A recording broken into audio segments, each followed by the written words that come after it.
Bab 721. Setelah itu, Jonathan pergi dengan cara yang lebih dramatis daripada kedatangannya. Dia melompat keluar dari jendela lantai 5 dan pergi dengan mobil Leslie. Semua petugas di luar kantor polisi terbelalak kaget melihat pecahan kaca yang berserakan di tanah. Leslie berlari keluar dari lobi utama beberapa menit kemudian. "Leslie, aku tahu kau putri Gubernur Hart, tapi bukan berarti kau boleh. Kami memiliki peluang untuk memecahkan kasus 101 orang hilang, Tuan Hoffman. Cepat dan masuk ke mobil. Beritahu semua orang di Gunung Summerbang untuk memberi Jonathan kerja sama penuh mereka." Leslie memotongnya dengan bersemangat saat masuk ke mobil polisi. "Semua anggota unit kejahatan berat, pergilah ke Gunung Summerbang secepat mungkin," perintah Leslie. Semua orang menoleh untuk melihat Jasper, hanya untuk melihat ekspresi muram di wajahnya. "Ingat apa yang saya katakan tentang pembudidaya, Tuan Hoffman. Menurut catatan kuno, hanya seorang kultivator yang mampu mengalahkan yang lain," teriak Leslie sambil menyalakan mobil, mengaktifkan sirene, dan melaju ke kejauhan. "Apa yang harus kita lakukan, Tuan Hoffman?" tanya anggota unit kejahatan berat. Setelah menyaksikan pertunjukan kekuatan Jonathan sebelumnya, mereka tahu sesuatu yang besar sedang terjadi meskipun mereka tidak mengerti sepatah kata pun yang dikatakan Leslie.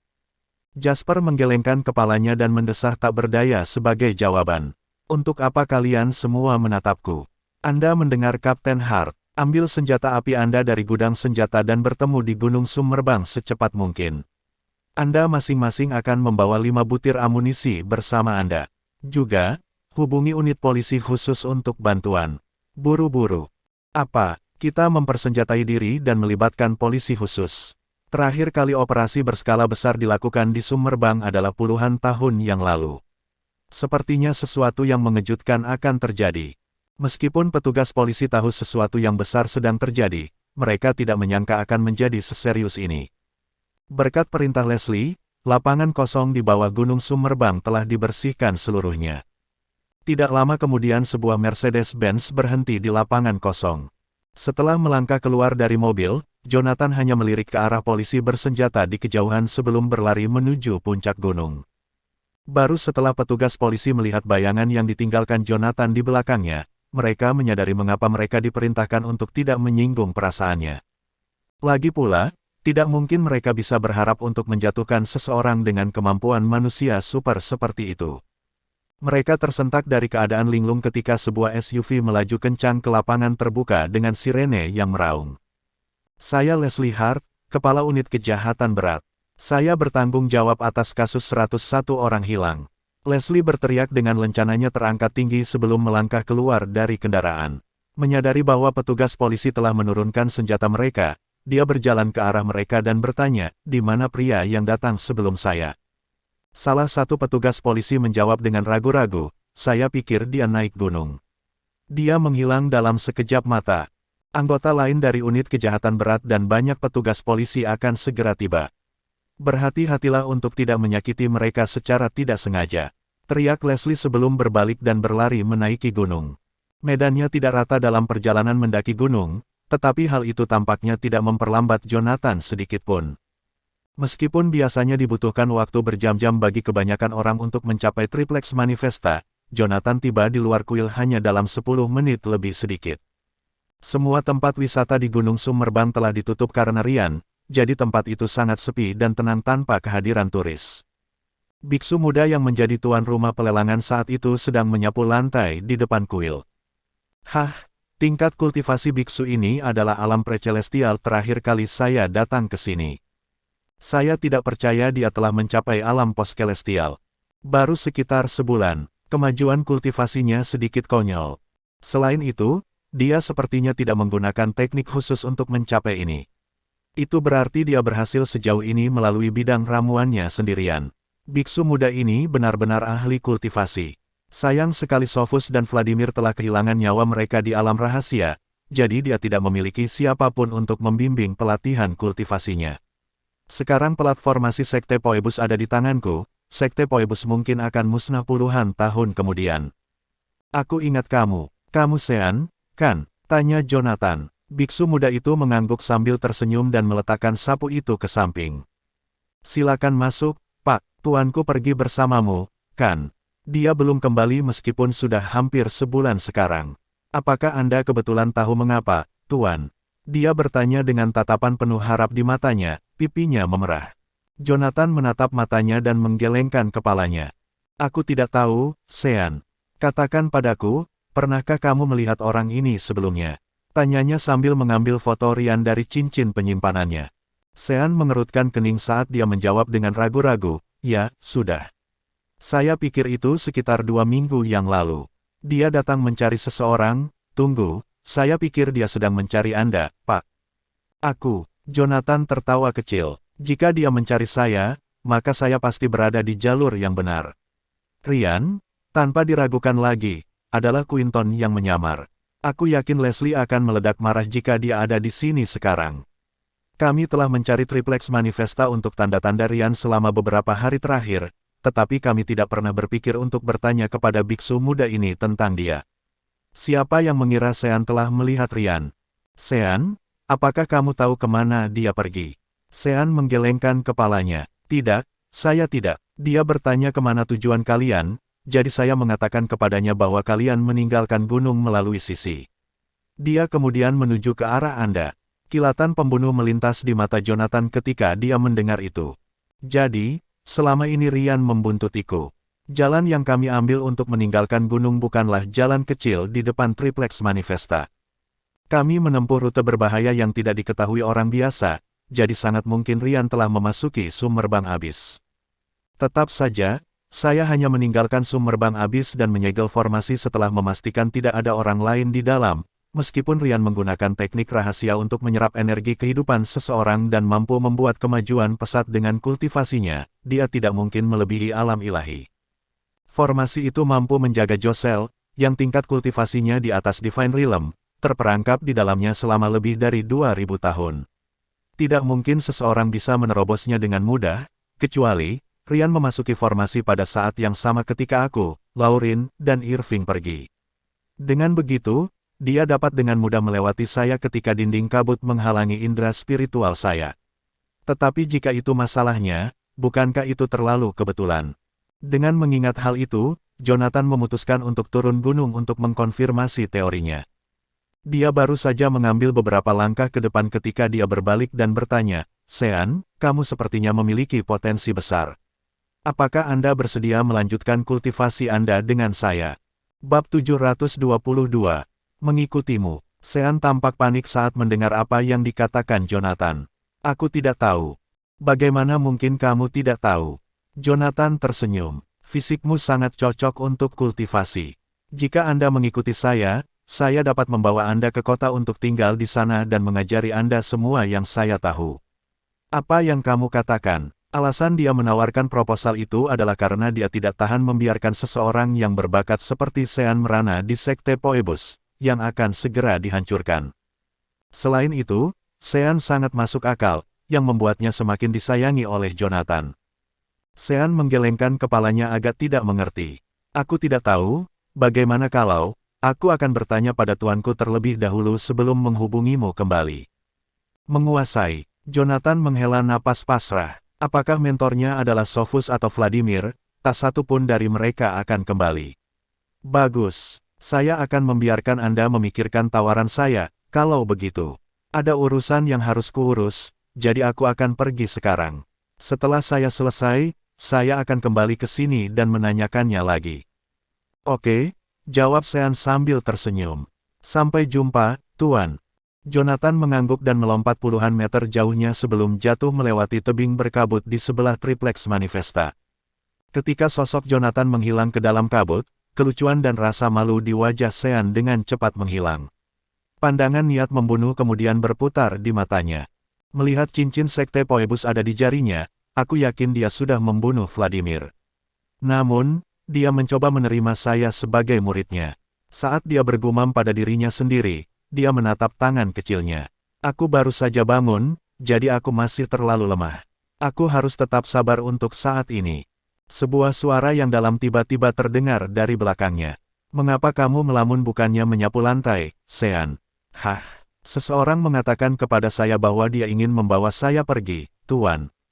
Dengan cepat, dia memakai fasadnya yang polos dan malu-malu lagi sebelum berbalik menghadap pembudidaya di belakangnya.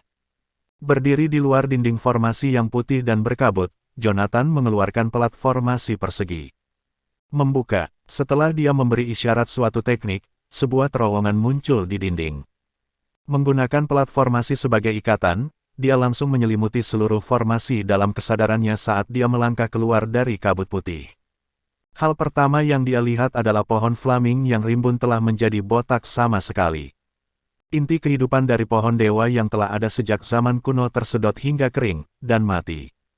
Melihat seperempat dari formasi 4 simbol telah dimusnahkan, Jonathan menyelimuti kesadarannya di lembah di tengah puncak gunung. Rune telah menjadi gelap, fondasi formasi hancur, dan Josel bebas. Setiap jengkal tanah di tengah summerbang abis melintas di benak Jonathan. Akhirnya, dia melihat seorang pria dan seorang wanita di dekat sebuah kolam. Wanita itu memiliki ketampanan dan rambut yang mencapai pinggangnya. Di tubuhnya yang melengkung ada pakaian yang terbuat dari kulit binatang. Tombak aneh yang terbuat dari dahan pohon dan batu tajam ada di tangannya. Tentu saja, dia tidak lain adalah Josel. Di depannya adalah seorang pria berdarah yang bertarung melawan serigala iblis.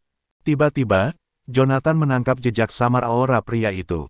Dia menghela nafas panjang ketika dia merasakan banyak aura negatif pria itu. Kekerasan, kegilaan, niat membunuh. Dia pasti Quinton. Dengan bantuan pelat formasi di tangannya, dia melonjak lebih dari 100 meter dalam sekejap. Josel, makan buah sambil duduk di atas batu menyaksikan pertempuran, tiba-tiba mengalihkan pandangannya ke arah Jonathan. Kemudian, dia memerintahkan, budak, bunuh itu. Sebagai tanggapan, Ryan meraih kaki serigala iblis dan menggigit leher binatang itu. Giginya tumbuh liar, selusin taring pendek langsung terbentuk, mencabik-cabik wajahnya. Alhasil, mulutnya menjadi 3 kali lipat dari ukuran aslinya. Mengikuti ratapan serigala iblis, dia memutuskan arteri binatang itu. Sebelum makhluk itu meninggal, ia menggunakan seluruh kekuatannya yang tersisa untuk mengunyah bahunya. Namun, seolah-olah Ryan tidak menyadari rasa sakitnya sama sekali. Dia tidak mengelak atau menunjukkan tanda-tanda kesakitan. Beberapa saat kemudian, serigala alfa berbaring di bahu Ryan seperti mayat, tidak lagi memiliki kejayaannya sebelumnya. Luka Ryan sembuh dengan cepat berkat esensi darah yang dia serap dari serigala iblis. Wajahnya, yang masih tercabik-cabik beberapa detik yang lalu, juga sudah pulih. Menguasai. Dengan sopan, dia tiba dan berdiri di samping Josel seolah-olah dia tidak memiliki emosi. Beberapa waktu lalu, dia membunuh Carmelo agar tidak kesurupan. Kemudian, untuk membalas dendam pada Jonathan, dia datang ke Gunung Summerbang. Namun, dia secara tidak sengaja tersandung ke formasi 4 simbol. Jonathan dan yang lainnya adalah pembudidaya alam Grandmaster, namun mereka hanya bisa bertahan di sana. Di sisi lain, Ryan hanyalah seorang kultivator realm superior. Dia hampir mati beberapa kali sebelum bertemu Josel. Pada awalnya, ketika dia memintanya untuk menyembuhkan dirinya sendiri di Flaming Tree, dia sudah merasakan dia berencana untuk menggunakan dia. Secara alami, dia tidak ingin terlalu banyak berinteraksi dengan Josel saat itu. Namun, setelah dia merasakan kemampuan regeneratif Flaming Tree yang kuat, dia menjadi gila. Setiap hari, dia akan dengan sengaja memprovokasi binatang iblis yang kuat di Summerbang Abyss dan kemudian melawan mereka seolah-olah dia tidak peduli tentang kematian. Setelah setiap kemenangan, dia akan mengkonsumsi esensi kehidupan binatang iblis itu untuk meningkatkan tingkat kultivasinya dengan cepat. Jika dia terluka, dia akan merangkak kembali ke Flaming Tree untuk memulihkan diri. Hanya dalam seminggu, dia membantai cukup banyak binatang iblis untuk menjadi kultivator alam Grandmaster. Saat itu juga Flaming Tree mati. Sebelumnya, Ryan telah mempelajari sifat unik dari Flaming Tree. Sebagai seorang kultivator, dia, tentu saja, tahu bahwa pohon itu adalah salah satu fondasi dari sebuah formasi besar. Dia juga melihat banyak daunnya yang berguguran setiap kali dia mengkonsumsi getahnya. Namun, dia benar-benar kecanduan perasaan mencapai tingkat kultivasi yang lebih tinggi dengan kecepatan meteorik.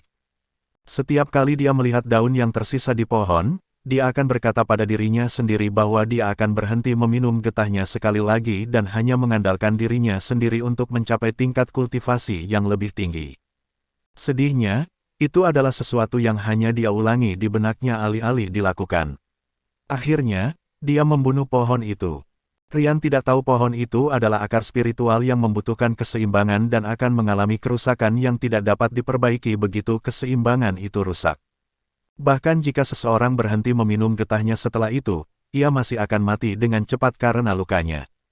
Sekte Phoebus mengorbankan 3 pembudidaya Realm Grandmaster setiap 3 tahun karena itu diperlukan untuk mengembalikan esensi kehidupan pohon Flaming yang berkurang dan menjaga keseimbangan itu.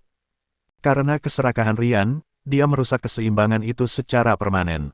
Kematian pohon Flaming berarti salah satu bagian dari formasi 4 simbol yang membatasi Josel hancur.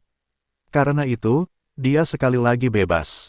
Hal pertama yang dia lakukan setelah itu adalah mengubah Rian menjadi budak barunya. Bab 723. Rian, yang baru saja mencapai alam Grandmaster, dapat dimengerti tidak akan setuju untuk menjadi seorang budak. Namun, dalam 2 minggu berikutnya, wanita cantik telanjang itu mengajarinya apa arti kekuatan sejati, karena pertempuran mereka selalu berakhir dengan kekalahan telak. Josel memiliki teknik ajaib yang bisa menyembuhkan luka seseorang sepenuhnya. Dengan demikian, dia selalu bisa menariknya kembali dari ambang kematian dan mengembalikannya ke kondisi prima. Tentu saja, dia tidak melakukan itu karena kebaikan. Dia hanya ingin menyiksanya. Di hari-hari berikutnya, dia mencoba segala yang dia bisa untuk membunuhnya, seperti menyergapnya atau menggunakan ledakan. Namun, setiap kali, dia akan menjatuhkannya sebelum melanjutkan usahanya untuk mengubahnya menjadi budak. Akhirnya, 3 hari yang lalu, Rian menyerah dan secara sukarela mempersembahkan esensi darah dan mengenalinya sebagai tuannya. Sementara dia mempertahankan pemikiran independen, dia tidak akan berani melanggar perintah Josel lagi karena nyawanya ada di tangan Josel. Tersenyum, dia mengayunkan kakinya main-main. Sungguh aura yang familiar. Mereka yang tidak menyadari apa yang dia lakukan akan mengira dia hanyalah seorang gadis muda yang tidak berbahaya jika mereka menyaksikan adegan itu. Setelah melompat ke udara, dia melemparkan tombaknya ke arah kekosongan di depan. Dentang, pedang panjang menjulur keluar dari kehampaan dan membelokkan tombak ke samping. Kemudian, sesosok jatuh ke tanah bersama dengan pedang. Itu adalah Jonathan. Bam! Batu gunung di bawah kakinya hancur berkeping-keping sebelum dia berdiri perlahan. Kemudian, dia melatih tatapan dinginnya pada Rian dan Josel. Jonathan! Rian meraung begitu keras sehingga suaranya bergema di seluruh wilayah tengah Summerbang Abis saat dia melihat Jonathan. Membunuh. Saat darah mengalir ke otaknya, dia melolong marah dan menyerbu ke arah Jonathan dengan belati. Sebagai tanggapan, Jonathan melantunkan mantranya. Mengikat. Segera, ruang di sekitar Rian tampak kabur dan terdistorsi, akhirnya membentuk ruang tertutup yang mengurungnya di dalam. Itu bukanlah medan kekuatan spiritual yang digunakan Jonathan. Itu adalah formasi Summerbang Abis. Ekspresinya menjadi sedingin es saat dia menatap aura jahat yang muncul dari tubuh Rian. Sudah kurang dari 3 bulan sejak saya menuju ke Lumonberg. Ketika Quinton mencoba membunuhku saat itu, dia hanya berada di fase lanjutan dari tingkat kultivasi alam superior. Namun, dalam waktu kurang dari 3 bulan, dia telah mencapai fase tengah tingkat kultivasi alam Grandmaster. Dengan kata lain, kultivasinya melonjak 4 tingkat berturut-turut. Itu sangat cepat untuk peningkatan tingkat kultivasi seseorang. Kemudian, dia mengingat sesuatu. Tercatat dalam teknik naga suci kuno bahwa 2000 tahun yang lalu, ada pembudidaya jahat di Canaya.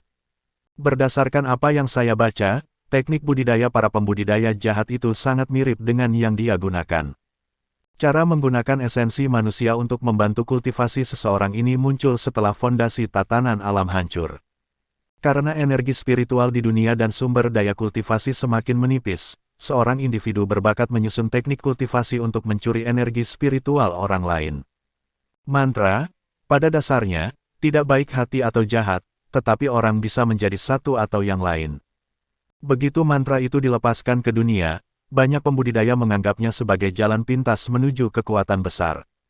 Lagi pula, seseorang dapat meningkatkan level kultivasinya dengan sangat cepat dengan mencuri fondasi kultivasi orang lain.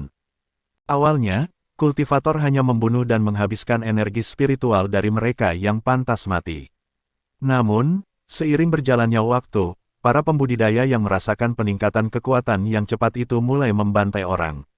Penggarap yang kehilangan teman dan keluarga mereka karena amukan juga mulai menggunakan teknik yang sama untuk meningkatkan tingkat kultivasi mereka dengan cepat sehingga mereka bisa membalas dendam. Lebih banyak informasi tentang sejarah itu muncul kembali di benaknya. Hanya dalam 10 tahun yang singkat, jumlah pembudidaya di Canaya hampir berkurang setengahnya. Namun, karena itu, semua orang menjadi waspada terhadap teknik tersebut. Akibatnya, setiap upaya untuk membunuh dan menyerap energi spiritual seorang kultivator menjadi sangat sulit.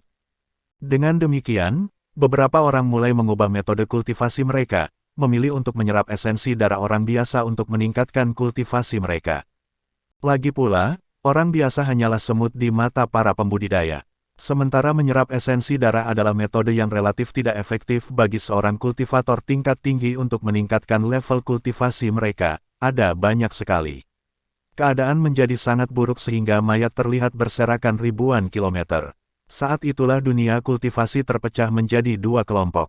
Satu kelompok termasuk mereka yang menyerap energi spiritual orang lain untuk meningkatkan level kultivasi mereka dengan cepat dalam waktu singkat. Satu-satunya hal yang mereka hargai adalah hidup mereka sendiri dalam mengejar kekuasaan.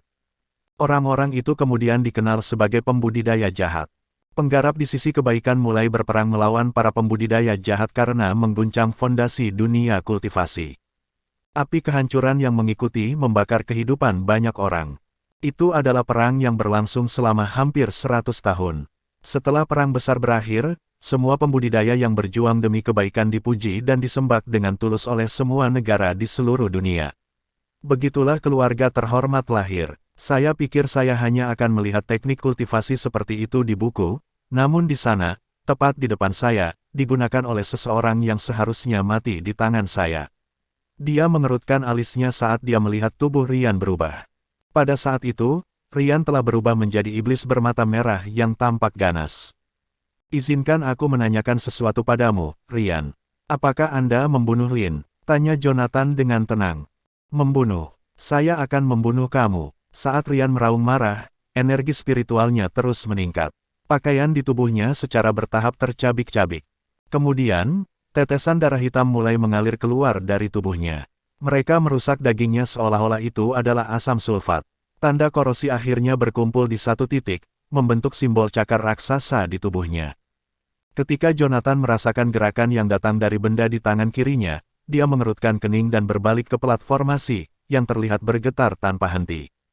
Aura jahat dari seorang pembudidaya jahat adalah salah satu hal paling negatif dan kotor di dunia, yang mampu menekan kekuatan semua benda dan teknik magis. Itu juga dapat digambarkan sebagai tidak mungkin untuk dibatasi.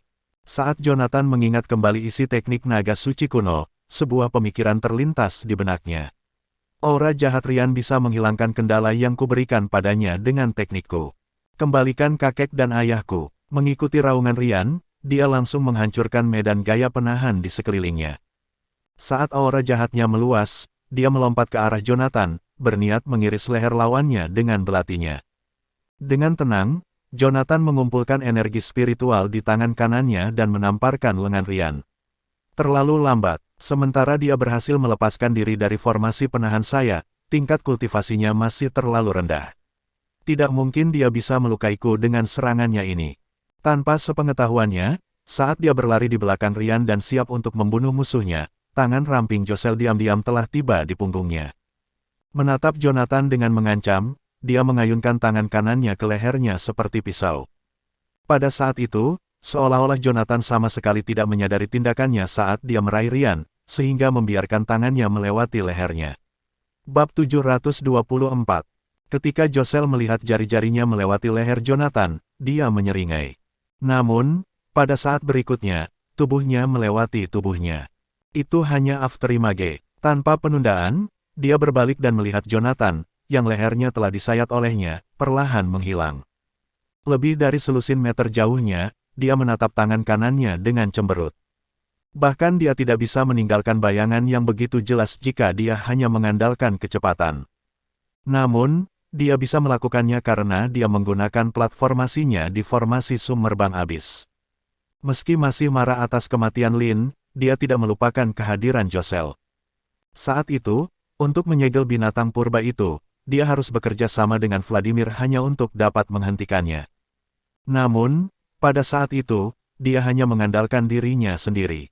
Bahkan dengan bantuan platformasi, tanpa Flaming Tree, 3 fondasi segel yang tersisa hanya bisa menurunkan tingkat kultivasi Josel ke alam dewa. Dia menyesal karena tidak mempersiapkan diri dengan lebih baik.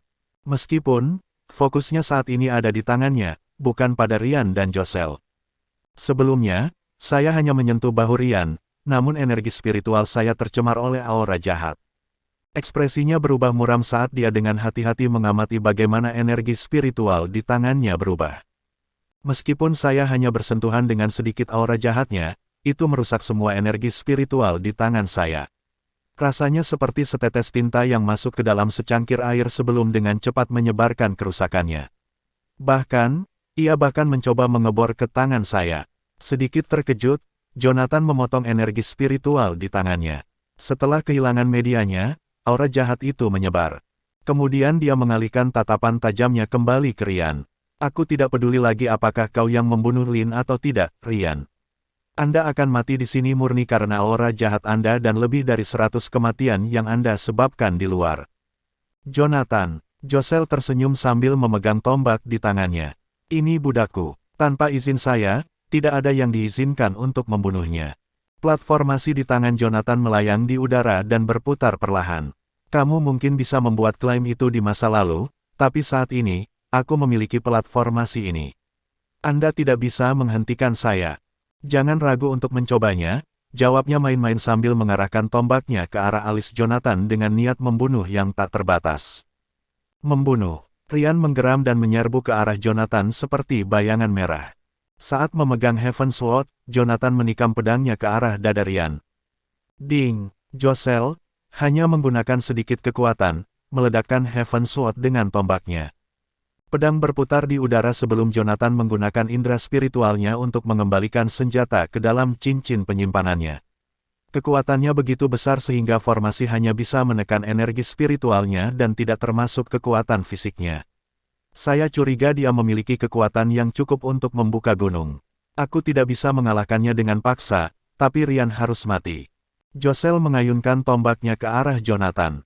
Memperluas. Setelah Jonathan berteriak, riak muncul di platformasi. Tiba-tiba, tombak yang hendak mengenainya ditarik ke belakang. Tampaknya seperti itu karena dia memperluas ruang antara dia dan dia.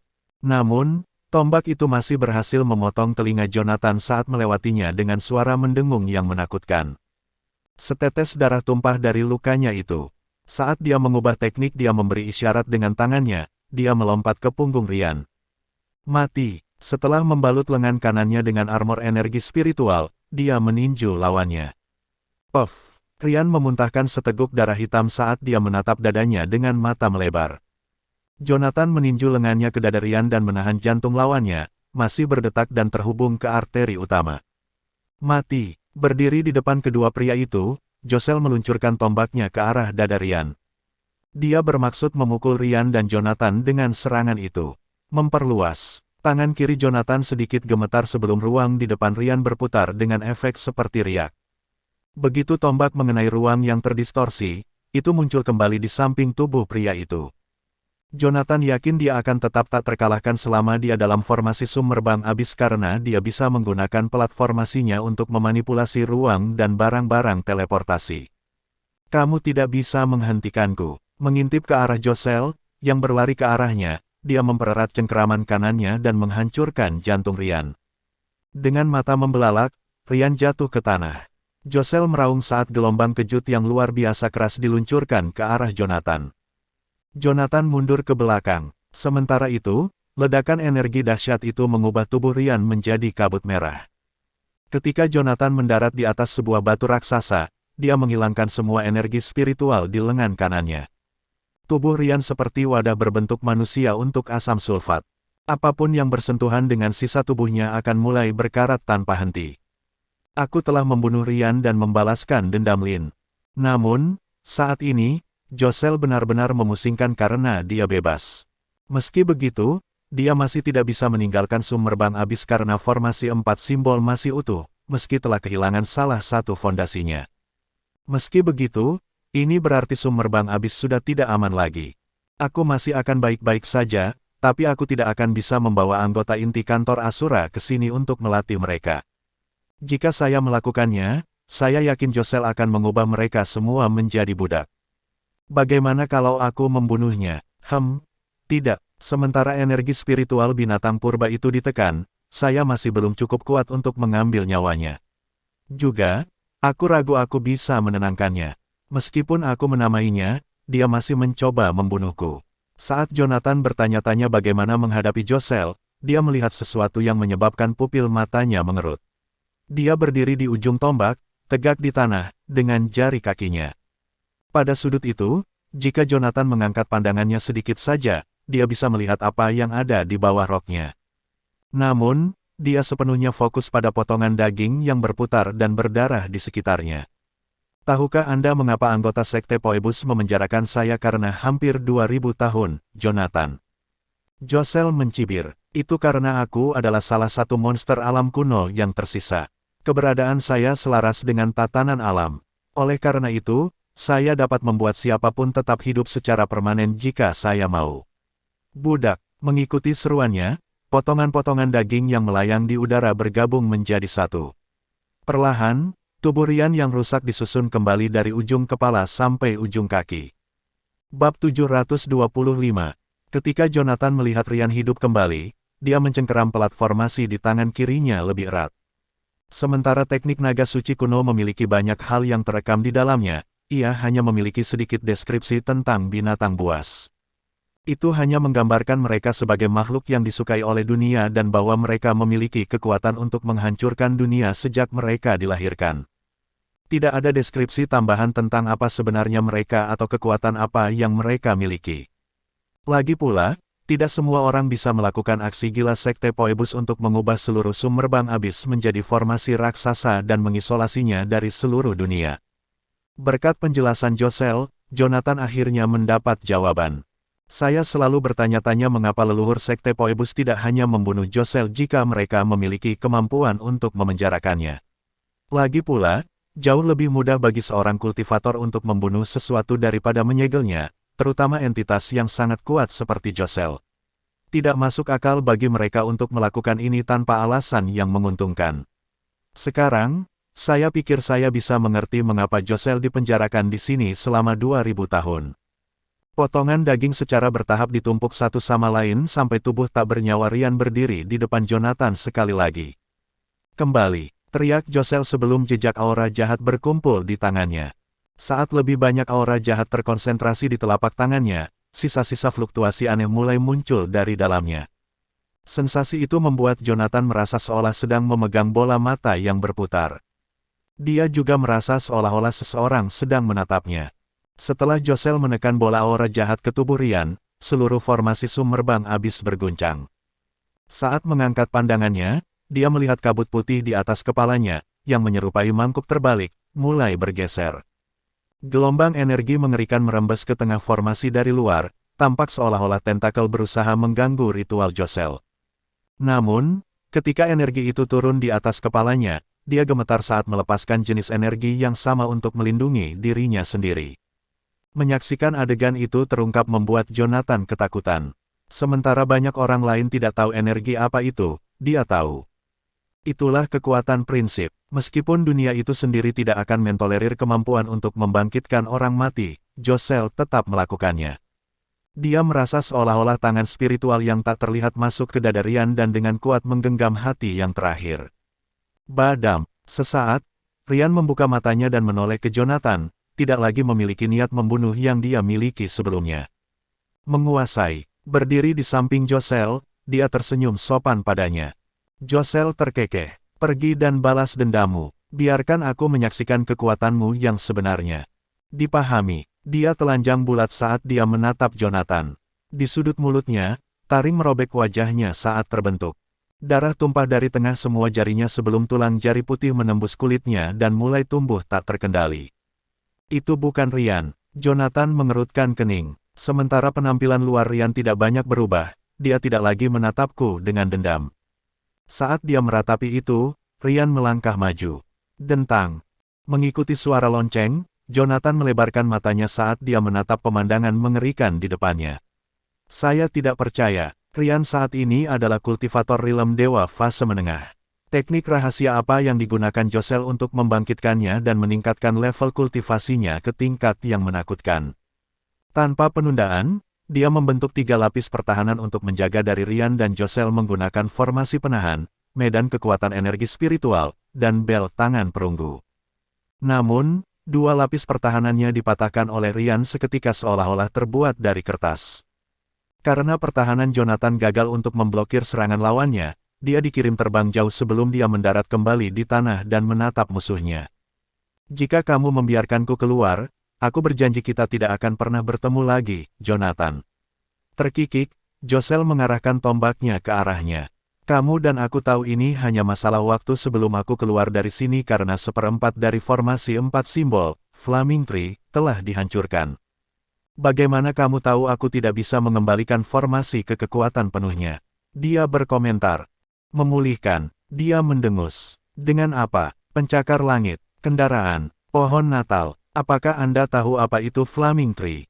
Tidak ada lagi yang seperti itu di luar formasi ini lagi karena kehancuran tatanan alam. Sebagai tanggapan, Jonathan menghela nafas dengan pasrah. Penggarap yang sebelumnya bertemu dengan Josel berbicara terlalu banyak tentang dunia luar. Itu sebabnya dia tahu situasi umum dunia luar. Aku tidak akan bisa membodohi dia dengan mudah lagi. Kau ingin aku membiarkanmu pergi? Tentu, bunuh Rian dulu, baru kita bicara. Dia bernegosiasi dengan ragu-ragu. Yang mengejutkannya, dia melompat sekitar 40 meter dan mendarat di belakangnya. Rian adalah budakku. Aku lebih suka membunuhmu lebih dulu daripada dia. Dentang, Rian sekali lagi melesat ke arah Jonathan. Saat bel emas berbunyi, rune saling bertautan. Tanpa penundaan, Jonathan mengirim serangan telapak tangan ke arah Rian. Kemudian dia mendengar dentuman sonik di belakangnya saat Josel menusukkan tombaknya ke belakang kepala Jonathan. Memperluas. Setelah dia melepaskan teknik dengan gerakan tangan, pelat formasi bergerak, dan jarak antara mereka bertiga melebar. Rian meleset saat tombak menembus dadanya. Namun, seolah dia tidak merasakan sakit sama sekali. Dia menggeram dan segera mengejar Jonathan lagi. Menyusut, Jonathan mengambil satu langkah ke arah lawannya saat dia menyingkirkan bel tangan perunggu dan mengeluarkan Heaven Sword. Meski masih ada jarak lebih dari belasan meter di antara mereka, setelah pelat formasi di tangan kirinya bergetar, Jonathan muncul di depan Rian. Pada saat mereka melintas satu sama lain, Heaven Sword diam-diam mengiris leher Rian. Pada saat yang sama, pukulan Rian dikirim ke arah Jonathan. Memperluas. Jonathan meraung, memperpanjang jarak antara dia dan lawannya lagi, menyebabkan pukulan lawannya meleset dan malah mendarat di tanah. Ledakan, kawah seluas 10 meter persegi terbentuk di tanah. Jika serangan itu mencapai target yang dituju, Jonathan akan berubah menjadi pasta daging. Wah, Jonathan terengah-engah di lereng yang jaraknya belasan meter dari zona tumbukan. Serangkaian serangan dari mereka bertiga hanya berlangsung kurang dari 3 napas. Saat para ahli bertempur, mereka menyerang untuk membunuh, bukan untuk mengesankan. Bahkan jika Jonathan memiliki semua keuntungan yang bisa dia dapatkan, dia masih hanya bisa lolos dari kematian secara sempit saat menghadapi 2 pembudidaya alam dewa secara bersamaan. Andai saja aku punya pembantu, saat pikiran itu memasuki pikirannya, dia tertegun sejenak sebelum dia memperluas indera spiritualnya ke dalam cincin penyimpanan. Kemudian dia mengeluarkan figur kertas seukuran telapak tangan. Jika saya tidak memiliki pembantu, saya harus membuatnya sendiri. Bab 726. Setelah membunuh Zebedi, Jonathan mengklaim cincin lawannya sebagai miliknya. Cincin itu termasuk 1 gulungan dengan teknik terlarang dan 3 jimat tiruan. Dia telah membaca gulungan itu sebentar sebelumnya. Sementara gulungan itu dikatakan berisi teknik terlarang, itu hanya memiliki serangkaian mantra yang terekam di dalamnya. Kebiasaan Jetroinian membuatnya bingung. Misalnya, dia awalnya tidak mengerti mengapa warga Jetroin mencatat setiap mantra yang mereka pelajari dalam 1 gulungan. Meskipun, setelah memikirkannya, dia menyadari itu dilakukan untuk mewariskan mantra kepada generasi mendatang. Teknik cloning rahasia sepertinya bukan sesuatu yang bisa dilakukan manusia biasa. Namun, setelah dia benar-benar membaca apa yang dilakukannya, dia menyadari bahwa itu adalah keterampilan multitasking. Itu adalah metode indera spiritual khusus untuk membagi pikiran seseorang menjadi beberapa bagian dan membuatnya sepenuhnya mandiri. Bagian yang paling sulit dari teknik ini adalah membuat jimat cloning, yang tampaknya merupakan keterampilan rahasia Zebedi karena ada titik kosong pada gulungan yang akan menjadi tempat proses tersebut direkam. Jonathan percaya Zebedes hanya akan menuliskannya sebelum kematian atau ketika yang terakhir menemukan seorang murid. Piring formasi dan Heaven Sword melayang di depan Jonathan. Dia mengangkat tangan kanannya dan memotong telapak tangannya dengan pisau. Saat dia menggunakan energi spiritualnya, garis esensi darah tumpah ke jimat dari lukanya. Aku mengorbankan darahku untuk memanggil tiruan. Muncul. Setelah meneriakkan itu dengan keras, dia melihat energi spiritual di sekelilingnya melonjak ke dalam jimat. Ketika energi spiritual membanjiri jimat, ukurannya membengkak dengan cepat dan berubah menjadi bola api. Bunuh dia. Sementara Josel tidak yakin apa yang dilakukan Jonathan, dia tahu dia tidak bisa membiarkan dia menyelesaikan mantranya. Di matanya, dia masih hanya bak. Namun, karena pembatasan formasi, ada kemungkinan bak tersebut dapat mengancam keselamatannya. Berdasarkan semua informasi yang dia kumpulkan dari kunjungan Jonathan ke sumber Bang Abis, dia tahu bahwa dia adalah pria yang sangat licik dengan banyak trik di lengan bajunya. Aku tidak tahu masalah apa yang akan dia timbulkan jika dia menyelesaikan ritualnya, tapi aku tidak akan mencari tahu. Setelah menerima perintah Josel, Ryan melesat ke arah Jonathan saat batu di bawah kakinya meledak. Sangat terlambat, saat Jonathan menyeringai, sesosok muncul dari bola api, meraih Heaven Sword, dan menyerbu ke arah Ryan. Manifestasi tubuh spiritual. Mata Josel terbelalak tak percaya saat melihat dua Jonathan yang identik. Secara bersamaan, Jonathan mengalami pengalaman yang tidak biasa. Jonathan kedua, sejujurnya, hanyalah boneka yang dia ciptakan dengan menggunakan energi spiritual dan esensi darah. Pikirannya masih mengendalikan boneka itu. Meskipun dia bisa melakukan banyak tugas, dia tidak pernah memiliki energi untuk membagi kesadarannya di masa lalu. Pada saat itu, dalam benaknya, dua sudut pandang saling tumpang tindih. Yang pertama adalah dari tubuh aslinya. Dia bisa melihat keterkejutan Josel, kegilaan Ryan, dan sosok yang identik dengannya melawan Ryan. Sudut pandang kedua datang dari tiruannya, yang hanya bisa melihat Ryan, termasuk taring, tulang jari, dan aura jahat musuhnya. Awalnya, Jonathan mengalami vertigo ketika dua sudut pandang berbeda muncul di benaknya secara bersamaan. Itu sangat parah sehingga dia hampir ingin muntah. Reaksi itu adalah mekanisme pertahanan diri tubuhnya yang muncul karena bayangan yang dia lihat di benaknya begitu menguasainya sehingga tubuhnya mengira dia diracuni. Lagi pula, rasa pusing yang kuat bisa membantu seseorang muntah. Namun, setelah hanya menarik napas dalam-dalam, Jonathan dapat memisahkan kedua sudut pandang tersebut dengan jelas, dan rasa pusingnya pun hilang.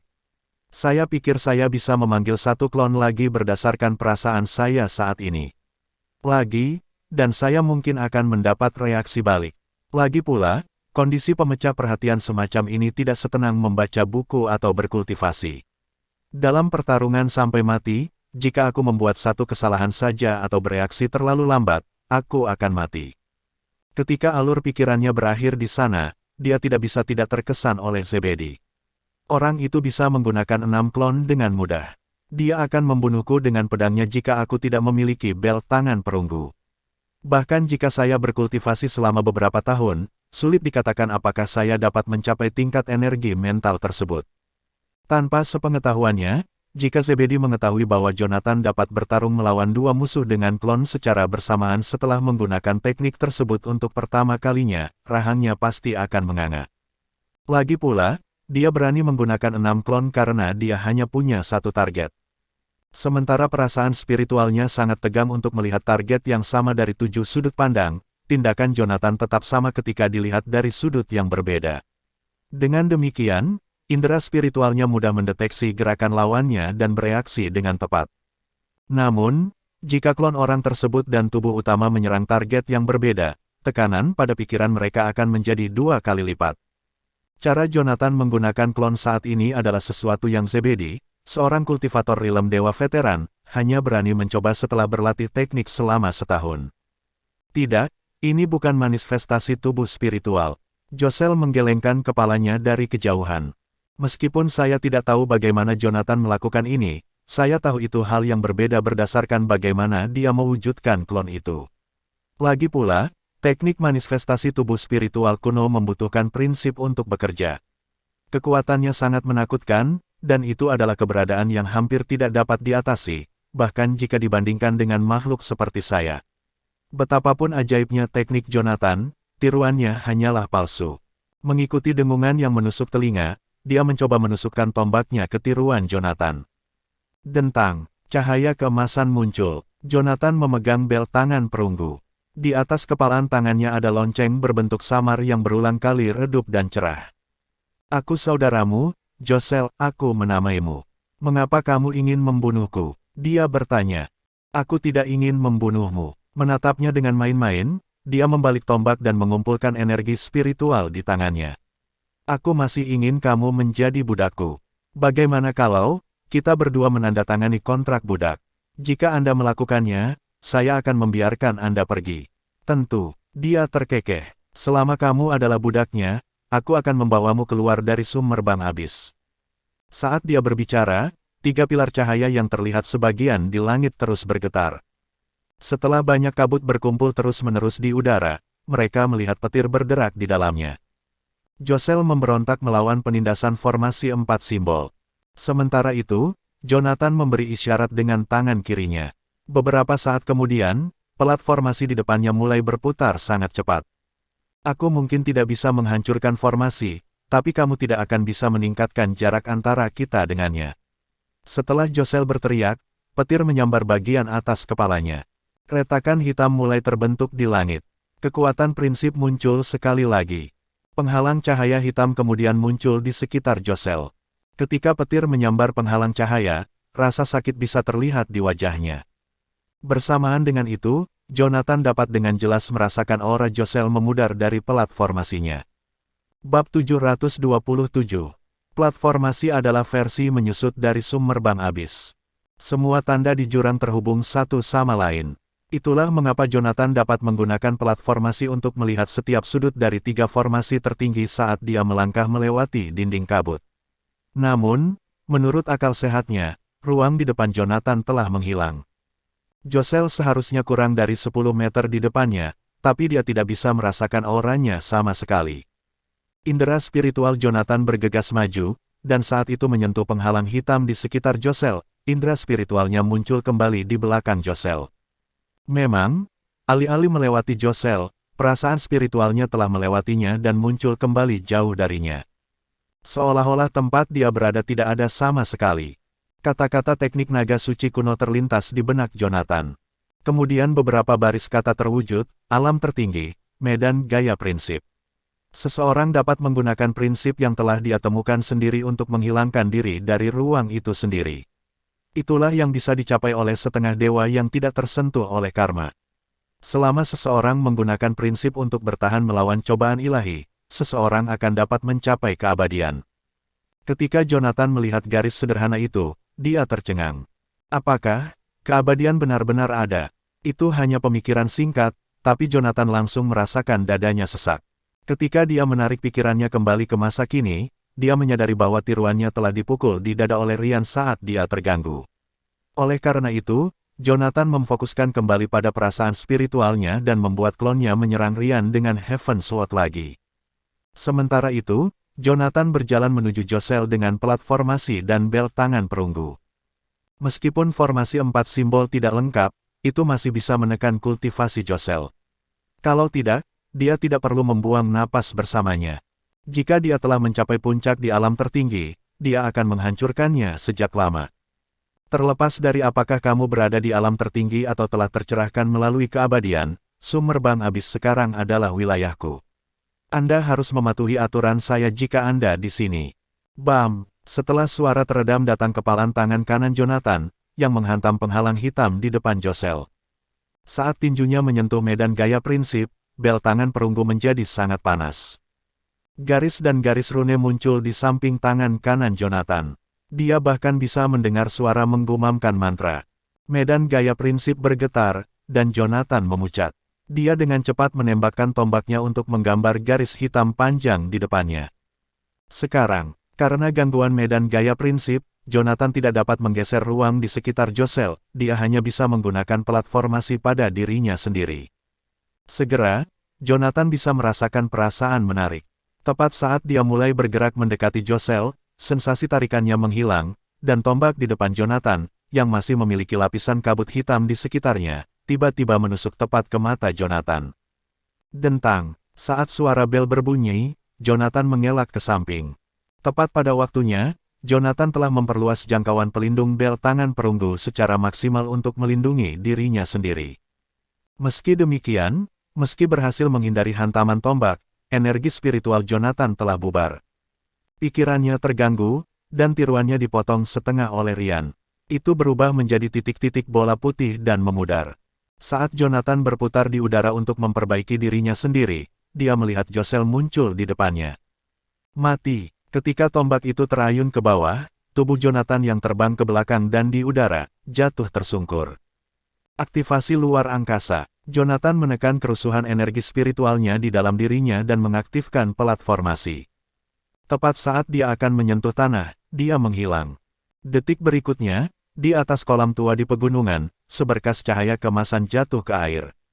Jonathan Goldstein, serahkan platformasi. Kamu tidak bisa melarikan diri dariku. Josel berteriak saat senyum gila tumbuh di bibirnya. Namun, tidak ada riak di air. Menatap kolam di bawah, Josel mengerutkan alisnya dan menembakkan tombaknya. Seperti pedang, prinsip yang berputar mengiris kolam menjadi dua bagian. Tepian kolam yang berbatu hancur, dan air tumpah keluar seolah-olah keluar dari bendungan yang rusak. Namun, sosok Jonathan tidak bisa ditemukan. Aku di sini, terdengar raungan dari belakang Josel. Dia berbalik, tapi dia disambut oleh pemandangan Jonathan berdarah dengan pedang surga di tangannya. Hal berikutnya yang dia perhatikan adalah kepala Ryan di tangannya yang lain. Josel, jika aku bisa berteleportasi sekali, aku bisa berteleportasi lagi dan lagi. Aku tidak bisa membunuhmu di sini, tapi kamu juga tidak bisa membunuhku. Josel mengangkat tombaknya, bahkan jika kamu mencincangnya, aku masih bisa memotongnya kembali dengan baik. Saat dia mengatakan itu, dia mengulurkan telapak tangannya saat aura pembunuh mulai terbentuk di sekelilingnya. Dalam waktu singkat, jiwa Ryan muncul kembali di tangan Josel. Saat itu, Jonathan menyimpan kepala dan tubuh Ryan di ring penyimpanannya. Meski nyawa tidak bisa disimpan di ruang penyimpanannya, tubuh Ryan hanyalah sebuah barang. Tapi bagaimana jika aku melakukan ini? Tanya Jonathan sambil melepas cincinnya. Kemudian, dia melengkungkan jari-jarinya untuk membuat tangannya menyerupai cakar sebelum menyalurkan energi spiritual ke telapak tangannya untuk menghancurkan cincin penyimpanan. Josel menjadi marah ketika cincin itu dihancurkan. Kamu pasti memiliki keinginan mati, Jonathan Goldstein. Aura pembunuh yang terkonsolidasi di telapak tangan Josel menghilang, dan dia mulai menyerbu ke arah Jonathan dengan cara yang hiruk-pikuk. Jonathan dengan cepat memberi isyarat sebuah teknik. Ketika dia melangkah maju, dia mencapai jarak 100 meter dari lokasi awalnya. Setelah cincin itu dihancurkan, semua barang di cincin penyimpanan akan hilang, bersama dengan dimensi di dalam cincin itu. Sementara Josel dapat menghidupkan kembali orang mati, dia membutuhkan tubuh untuk jiwa yang dipanggil. Karena Jonathan telah menghancurkan tubuh Ryan, mustahil baginya untuk menghidupkan kembali Ryan. Ryan adalah budak terlatih yang akhirnya didapatkan Josel setelah beberapa dekade. Namun, dia hanya memilikinya selama beberapa hari sebelum dia dibunuh untuk selamanya oleh Jonathan. Bagaimana mungkin dia bisa menerima hasilnya dalam diam? Aku akan membunuh Jonathan. Aku akan mendapatkan platformasi itu. Itulah satu-satunya pemikiran yang dimiliki Josel saat itu. Sementara itu, darah mengalir keluar dari mulut Jonathan tak terkendali. Meskipun handbell perunggu melindunginya sebelumnya, serangan itu masih melukainya dengan parah. Organ dalamnya terluka, dan energi spiritualnya terpukul. Selain itu, dia telah menghabiskan banyak energi spiritual untuk mengaktifkan platformasi. Saat itu, Jonathan mulai menyerah pada luka-lukanya. Namun demikian, dia tahu betul bahwa binatang purba di belakangnya akan mendekatinya jika dia terlalu lambat. Jika itu terjadi, binatang purba itu akan dapat menggunakan prinsip untuk mengganggu operasi platformasi. Dia juga tahu bahwa menghadapi Josel sendirian sama saja dengan mencari kematian. Karena itu, Jonathan terus zigzag di jurang. Saat itu, Petir kedua menyambar bagian atas kepala Josel. Nyah! Josel berteriak ketika dia menyadari Jonathan sudah berada di tepi jurang, suaranya bergema di seluruh summerbang abis. Detik berikutnya, Jonathan melompat ke dalam kabut untuk membalikkan formasi. Pemandangan terakhir yang dia lihat sebelum memasuki kabut adalah lautan listrik di belakangnya. Bab 728. Sesosok tubuh tersandung dari kabut tebal yang menyelimuti sungai di Gunung Summerbang. Jonathan pingsan di antara semak-semak berduri, batuk darah. Tidak pernah dalam mimpi terliarnya dia membayangkan bahwa dia akan sangat dekat dengan kematian di Summerbang abis kali ini. Sebelumnya, dia menduga Josel setidaknya adalah seorang kultivator alam ilahi. Namun sedikit yang dia harapkan bahwa dia berada di alam tertinggi. Mata Jonathan menyipit saat mengingat medan gaya prinsip. Pohon flaming, yang pernah menjadi bagian dari formasi 4 simbol, telah layu, meninggalkan formasi 3 simbol yang tersisa berjuang. Mereka hanya bisa menahan Josel hanya untuk beberapa bulan. Formasi di Summerbang abis tidak lengkap, tapi masih bisa menahannya. Namun, begitu formasi 4 simbol inti dihancurkan, tidak ada yang bisa menghentikan Josel, bahkan kabut yang mengelilingi area itu, karena dia memiliki medan gaya prinsip. Jonathan tidak bisa menahan rasa dingin di punggungnya memikirkan seorang prajurit Ultimate Realm yang tidak terkendali memasuki masyarakat modern. Dengan menarik napas dalam-dalam, Jonathan memaksakan diri untuk duduk dan menyilangkan kaki. Dia mulai mengaktifkan teknik naga suci kuno, memfokuskan energinya pada latihan kuno. Dia tidak menyadari pedang surga bersinar hijau zamrud terang di sampingnya. Kembali ke Zetfield, Yaleviu, Wilbur sedang duduk di kursi anyaman di taman. Dia telah menggantikan posisi Yoshua. Di seberangnya ada seorang wanita muda yang tampak seperti berandalan, memakai rambut gimbal dan sedang mengunyah buah dari piring. Buah ini tidak selesat yang ada di keluarga kami, komentar Eva. Dengan jentikan jarinya yang cepat, dia meluncurkan tusuk gigi di tangannya, mendorongnya 20 meter melintasi taman, tempat tusuk gigi itu menancap di dinding rendah. Wilbur, ada kemajuan terkait masalah yang saya minta untuk Anda selidiki. Investigasi tidak membuat banyak kemajuan. Dengan menyilangkan kaki, Wilbur menghela nafas dan mengungkapkan, di seluruh Canaya, kecuali mereka yang berasal dari keluarga terhormat, hanya ada beberapa kultivator alam dewa di Canaya. Jonathan dan Carl sedang berada di Doveston saat itu, dan aku tidak cocok dengan profil tersangka. Saya yakin masalahnya masih ada pada 8 keluarga terhormat. Petik 2. Itu tidak mungkin, jawab Eva dengan alis berkerut. Lebih dari 10 tahun yang lalu, para pembudidaya dari 8 keluarga terhormat memusnahkan keluarga Whiteley bersama. Saya melihat semua orang di sana, dan tidak ada yang menggunakan senapan sniper. Itu tidak mungkin, jawab Eva dengan alis berkerut. Lebih dari 10 tahun yang lalu, para pembudidaya dari 8 keluarga terhormat memusnahkan keluarga Whiteley bersama. Saya melihat semua orang di sana, dan tidak ada yang menggunakan senapan sniper. Wilbur terkekeh. Keluarga Saladai telah menghasilkan kultivator realm dewa baru dalam dekade terakhir, jadi mengapa keluarga lain tidak bisa menghasilkan bakat juga? Saya tidak percaya begitu, kata Eva, mengingat kultivator yang dia temui selama pertarungannya dengan Yoshua. Namun, mungkin saja dia menggunakan senapan sniper untuk mengganggu penilaianku. Dia berhenti sebentar, mengingat mengapa dia ada di sini. Ngomong-ngomong, aku datang ke sini untuk urusan resmi. Keluarga telah memutuskan bahwa Anda harus melancarkan serangan ke tentara timur. Wilbur berhenti bergoyang di kursi anyamannya. Dia berbalik untuk menatap Eva dan menyeringai. Kamu pasti bercanda. Tentara Yaleviu memiliki lebih dari 600.000 tentara, dan tentara timur memiliki 170.000 tentara. Apakah Anda pikir itu lucu? Jika kita berperang dengan mereka, itu akan berdampak besar pada semua Canaya. Bibir Eva melengkung. Aku serius. Di bawah kepemimpinan Carl, tentara timur membentuk aliansi dengan keluarga Mallory, keluarga Listen, dan keluarga Henderson. Keluarga Grey, keluarga Blackwood, dan keluarga Wells kini telah memutuskan untuk bermitra juga, menciptakan situasi yang tidak menguntungkan bagi keluarga Saladai. Para tetua mengadakan pertemuan sebelum saya tiba dan mencapai kesepakatan, Anda akan memimpin tentara Yaleviu ke Doveston dan mengalahkan tentara timur. Ini akan membagi kekuatan militer antara timur dan barat, mengubah konflik antara 8 keluarga terhormat menjadi satu antara keluarga Osborne dan Saladai. Jika 3 keluarga lainnya menolak untuk memihak, saya yakin keluarga Osborn akan membuat keputusan strategis untuk melenyapkan mereka. Melalui komentar santainya, Eva bersikap seolah-olah keluarga Saladai memiliki kendali atas situasi di Canaya. Namun, sedikit rasa jijik melintas di mata Wilbur. Apakah kamu selesai berbicara? Tidak mengharapkan jawaban Wilbur, Eva mengatupkan bibirnya tidak setuju. Wilbur duduk dan menuangkan secangkir teh untuknya. Tehnya sudah dingin. Kamu harus pergi. Apa maksudmu dengan itu, Wilbur? Bentak Eva. Jangan lupa bahwa kamu hanya mencapai statusmu saat ini karena dukungan keluarga Saladai. Kami dapat mengambil apa yang telah kami berikan kepada Anda jika kami mau. Apakah menurutmu itu mungkin? Bekas luka di wajah Wilbur berkedut saat dia menatapnya dengan tatapan membunuh. Eva, saya tidak yakin apa yang Anda ingat, tapi ini merupakan upaya bersama antara saya dan Saladai sejak awal.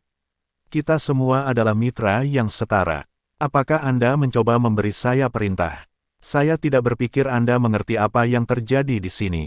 Tangannya mencengkeram dua belati saat dia berbicara. Eva melihat kilatan es dari belati dan dengan cepat mundur, melompat ke dinding rendah. Dengan gulungan 100 binatang yang sedikit terbuka di belakangnya, Eva siap untuk melepaskan binatang iblis kapan saja. Wilbur, jelaskan dirimu, tuntut Eva. Tangannya bertumpu pada gulungan saat dia bersiap untuk pertempuran. Remdik telah menempatkan 900.000 pasukan di utara Sungai Onyx. Saya menganggap keluarga Saladai tidak menyadari fakta ini. Jika saya akan melancarkan serangan ke tentara timur, konflik yang terjadi selanjutnya dapat memberikan kesempatan sempurna bagi Remdik untuk bergerak. Anda tahu apa yang saya usulkan? Jika perang pecah, keluarga Saladai akan menjadi yang pertama menderita di tanganku. Eva mendengus dan berdiri tegak. Kamu cukup berani untuk mengatakan itu di hadapanku, ya. Wilbur melirik senjatanya dengan santai. Tidak seperti Jonathan dan Carl, saya tidak punya keluarga untuk Anda ancam. Saya juga tidak seperti Joshua yang ingin membalas dendam untuk keluarga Whiteley. Saya seorang yatim piatu tanpa afiliasi atau koneksi ke grup atau faksi manapun. Bahkan jika tentara Yaleviu akan musnah dalam perang, saya tidak akan menutup mata. Mengerti? Jawab Eva sambil menyimpan gulungannya dengan alis berkerut. Saya akan menyampaikan pesan Anda kepada mereka. Namun, Anda perlu mengingat satu hal. Jika Anda pernah mengangkat senjata melawan Saladai lagi, saya akan memastikan Anda mati dengan mengerikan. Eva melompat dari tembok rendah dan dengan cepat menghilang dari pandangan Wilbur. Setelah menyimpan senjatanya, Wilbur menoleh ke arah Semrih. Sudah 2 tahun sejak itu. Anda tidak pernah tahu hal-hal akan menjadi seperti ini, bukan? Waktunya tepat, jadi tunggu apa lagi? Bab 729. Leslie berkeringat deras saat dia berjalan di jalan menuju Gunung Summerbang. Jaketnya tidak terlihat, dan dia sekarang hanya mengenakan kaos hitam lengan pendek yang basah kuyup. Leslie mencengkeram senjatanya sambil melirik ke kuil di puncak tertinggi gunung. Mengambil napas dalam-dalam, dia melanjutkan pendakiannya. Saat itu, sesosok melompat dari kaki gunung dan mendarat tepat di belakang Leslie. Siapa ini? Leslie berputar dan mengarahkan pistolnya ke pendatang baru itu tanpa ragu. Setelah mengenali Jonathan, dia jatuh ke anak tangga, kehabisan semua kekuatannya. Goldstein. Leslie menatap luka berdarah di dada Jonathan dengan bingung.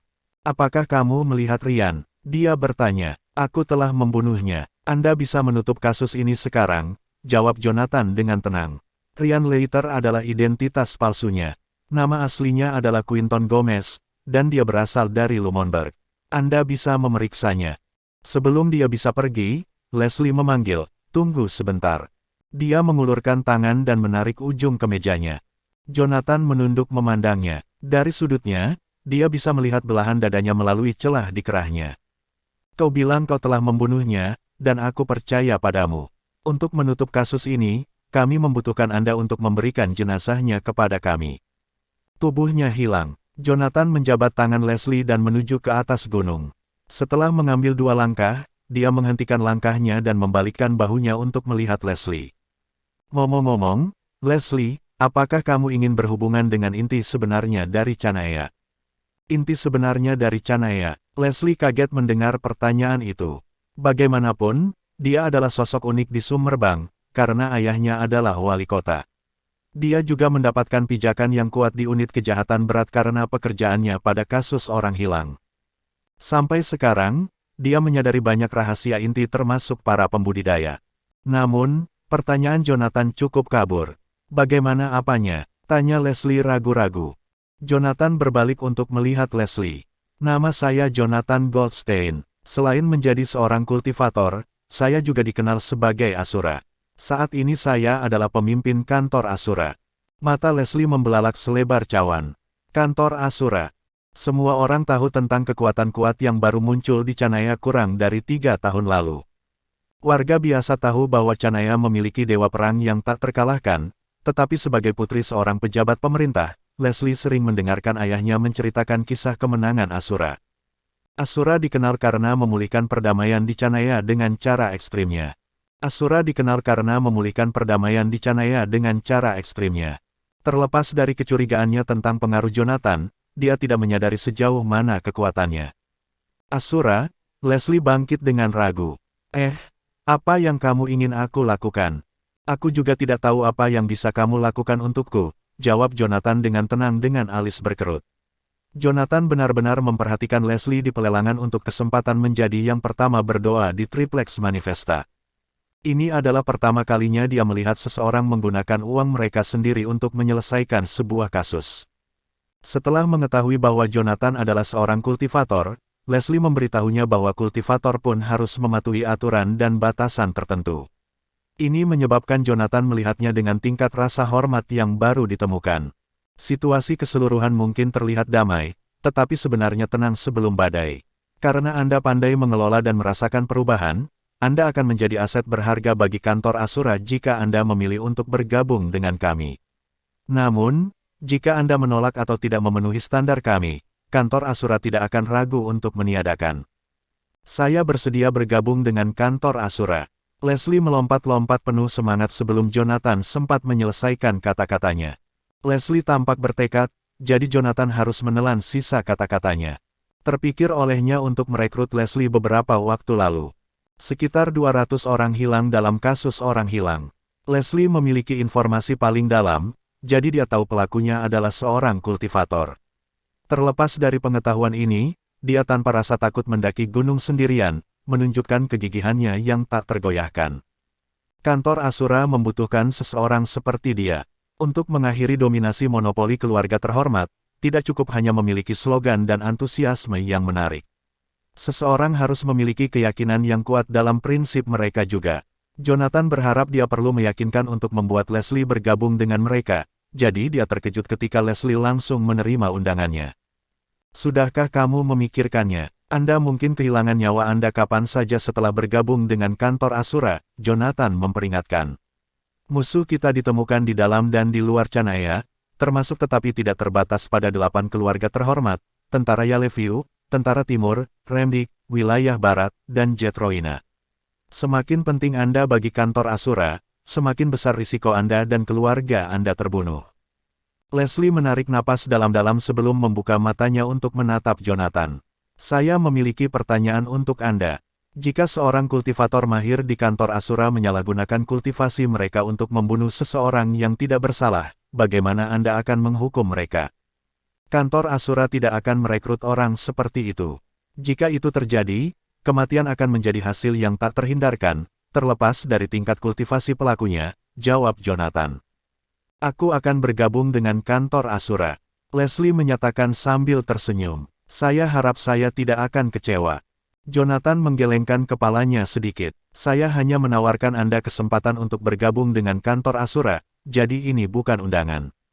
Di lain waktu, seseorang akan mendekati Anda untuk evaluasi. Evaluasi. Leslie menatap punggungnya dengan tatapan kosong. Kamu beruntung aku memutuskan untuk bergabung dengan kantor Asura. Mengapa saya perlu dievaluasi? Hei, kemana kamu pergi? Aturan pertama kantor Asura adalah bawahan tidak boleh bertanya tentang urusan atasannya. Jonathan melompat ke udara dan pergi. Di belakangnya, Leslie menyeringai lebar. Karena keluarganya, dia telah cukup mengalami sifat manusia yang berubah-ubah dan tahu betapa sengsara dan malangnya kehidupan bagi mereka yang berada di hierarki paling bawah dalam masyarakat. Itulah sebabnya dia memberikan segalanya ketika dia mulai bekerja di kantor polisi. Namun, posisinya membatasi dia untuk mengambil tindakan dalam banyak hal. Sekarang, kesempatannya akhirnya datang. Dia bertekad untuk menegakkan keadilan dalam masyarakat sejauh yang dia bisa. Setibanya di sana, Jonathan membuka pintu triplex Manifesta dan masuk. Halaman itu damai dan tenteram, karena tidak ada pengunjung di sekitarnya. Itu adalah pemandangan yang nyata. Jonathan melangkah ke kuil untuk melihat Sean menyeka pembakar dupa dengan hati-hati. Anak laki-laki itu terkejut melihat Jonathan. Setelah sadar kembali, dia berlari ke belakang dan berteriak, "Tuan! Menguasai! Tuan Goldstein ada di sini lagi!" Setelah mendengar teriakannya, seorang kultivator berjubah mendatangi mereka. Dia dengan cepat membungkuk pada Jonathan. Goldstein. Halo." Jonathan memiringkan kepalanya ke arah kultivator alam unggul sebagai bentuk sapaan. "Aku di sini untuk membawa Sean bersamaku. Saya ingin mengambilnya sebagai murid saya." Bab 730 biarawan itu terkejut dengan permintaan Jonathan, sementara Sean dengan malu-malu bersembunyi di belakangnya. Biarawan itu menyadari potensi menakutkan Jonathan saat dia merasakan aura halus namun mengintimidasi memancar darinya. Dia juga tahu bahwa Sophus telah membawa Jonathan dan yang lainnya ke Summerbang Abyss beberapa hari yang lalu.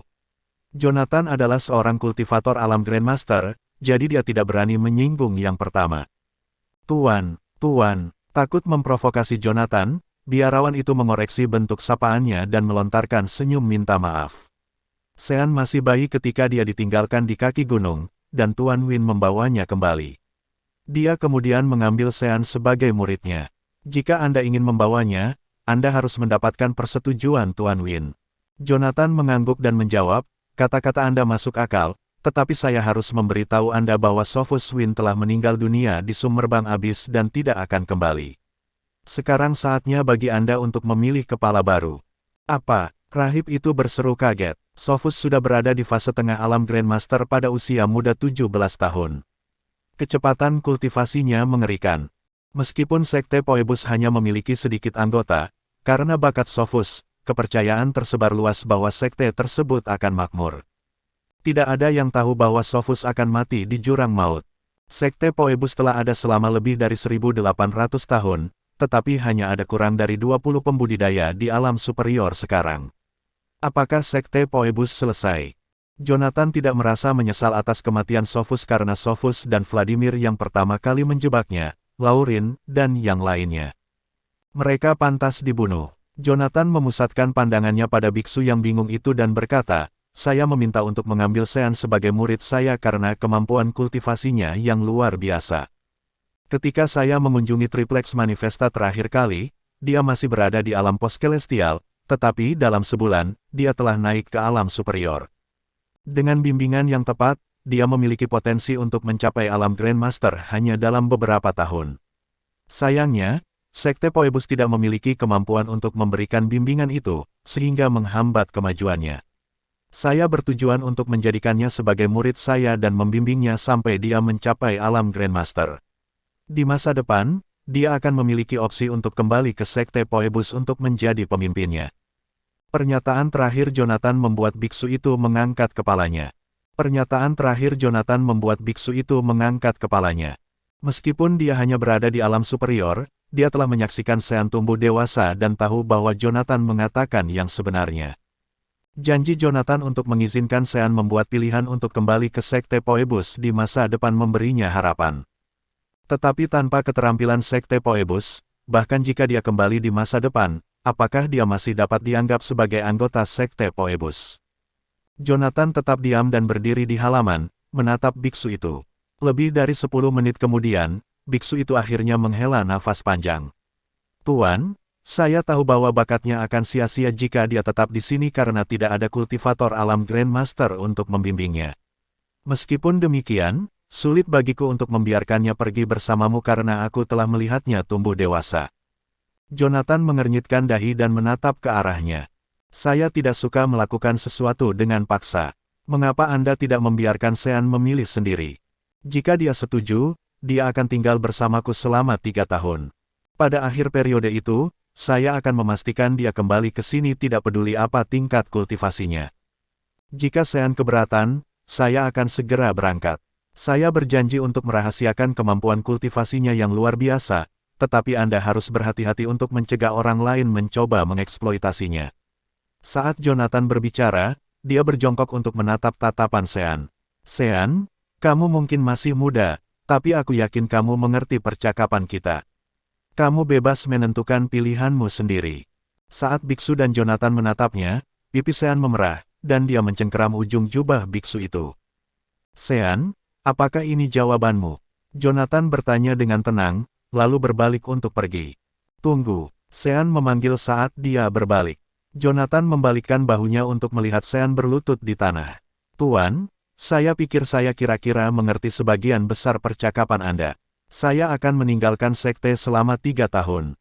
Setelah periode berakhir, saya akan kembali ke Triplex Manifesta untuk mengembalikan sekte Phoebus ke kejayaannya sebelumnya, janji bocah lelaki itu.